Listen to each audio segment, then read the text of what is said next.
보내셨습니까? 이번 한 주도 우리는 다양한 모습으로 많은 사람들을 만나게 될 것입니다. 그 중에는 내가 무언가를 말해 주어야 될 사람, 또 위로를 해 주어야 할 사람도 있을 것입니다. 이 말을 꼭 해주고 싶은데, 이 말을 꼭 받아들였으면 좋겠는데, 그런데 사람의 마음을 바꾸는 것은 매우 어려운 일입니다. 우리의 실력이나 말솜씨로 가능하지 않아요. 하나님께서 일하셔야 합니다. 새로운 한 주를 시작합니다. 오늘 먹게 될 생명 양식을 통해서 우리가 만날 영혼들을 어떠한 자세로 대해야 할지, 더 나아가서 그 영혼들을 위해서 무엇을 기도해야 할지가 뚜렷해지면 좋겠습니다.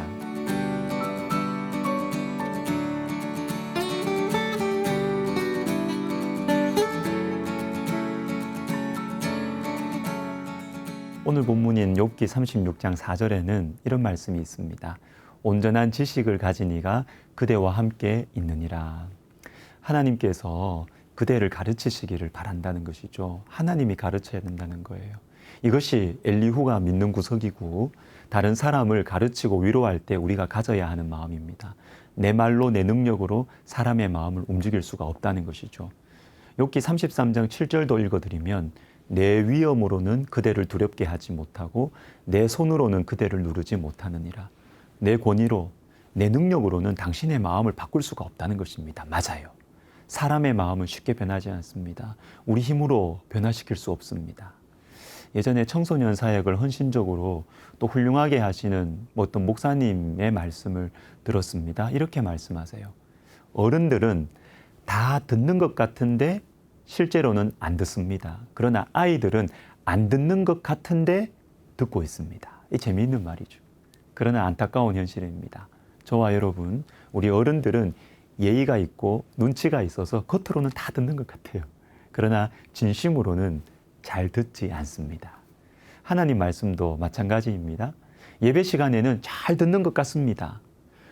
말씀을 마음으로 들으면 정말 변화가 일어나는데, 여러분, 우리가 하나님 말씀을 정말로 마음으로 잘 듣고 있습니까? 사람의 마음이 변화되는 것은 참으로 어려운 일입니다. 그래서 누군가에게 중요한 말을 해줄 때 가져야 할 마음이 있습니다. 36장 4절, 온전한 지식을 가진 이가 그대와 함께 있느니라. 하나님께서 이 영혼을 가르쳐 주옵소서. 고린도전서 3장 6절도 보십시오.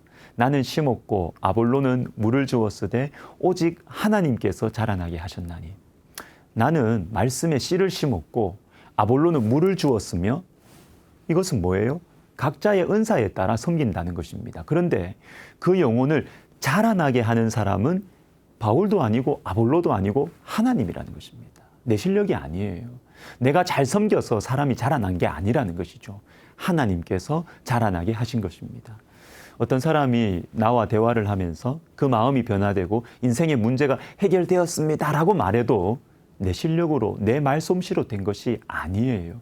하나님께서 자라나게 하시고 변하게 하신 것입니다. 이 사실을 명심해야 합니다. 이것이 바로 영혼을 대하는 자세입니다. 이것이 없으면 위험해요. 사람의 마음을 내가 지배하려고 합니다. 사람의 마음을 내가 지배한다? 이상하게 들리시죠? 그런데 이런 일들이 충분히 일어날 수 있습니다. 영적인 공동체인 교회에서는 더욱 주의해야 합니다. 내가 말씀을 가르쳐주고 있는 그 사람, 내가 위로해주고 도와주고 있는 그 사람, 여러분, 하나님 것입니다. 나는 심었고 물을 주는 것뿐이에요. 자라나게 하시는 분은 하나님이십니다. 이 사실을 우리가 알면 기도하게 됩니다. 기도하게 돼요. 저는 목회자의 삶을 살아가면서 제일 많이 고민하고 근심하는 것이 바로 이것입니다. 사람의 마음이에요. 마음이 변하지 않습니다.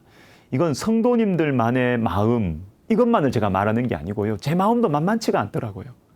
주님을 닮아서 영혼들을 위해서 사랑하고 섬기고 헌신해야 되는데 제 마음이 열리지 않아서 이걸 못할 때가 많습니다. 최근에 설교 준비를 다 해놓고 주일 아침에 기도를 하는데 허무한 마음이 좀 드는 것입니다.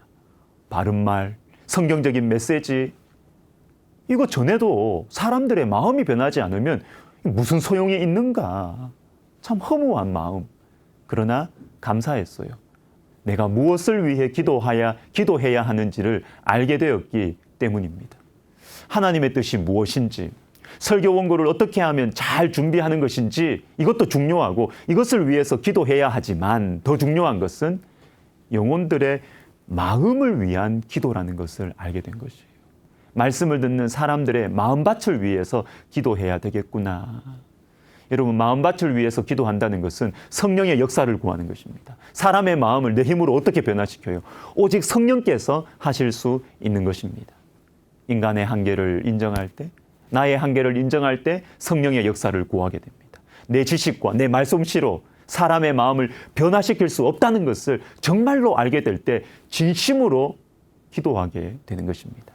시청자 여러분, 여러분이 섬기시는 교회를 위해서 기도하십시오. 특별히 말씀 시간 위해서 기도하세요.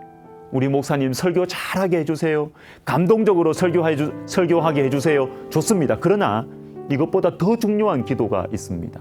주님, 제 마음을 바꾸어 주세요. 우리 마음에 성령께서 역사해 주옵소서. 이것이 훨씬 더 중요한 기도입니다. 기도하겠습니다. 하나님 아버지, 주님, 우리의 한계를 알게 하시고 우리의 실력으로, 우리의 말솜씨로 사람의 마음을 바꿀 수 없다는 것을 우리가 인정하고 성령의 역사를 구하는 기도의 사람 되게 하여 주시옵소서. 그래서 우리가 섬기는 교회, 우리가 섬기는 가족들, 우리가 섬기는 사람들, 정말로 성령의 역사로 변화되는 일들을 우리가 보는 큰 은혜와 축복을 누리게 하여 주옵소서. 예수님의 이름으로 기도하옵나이다. 아멘.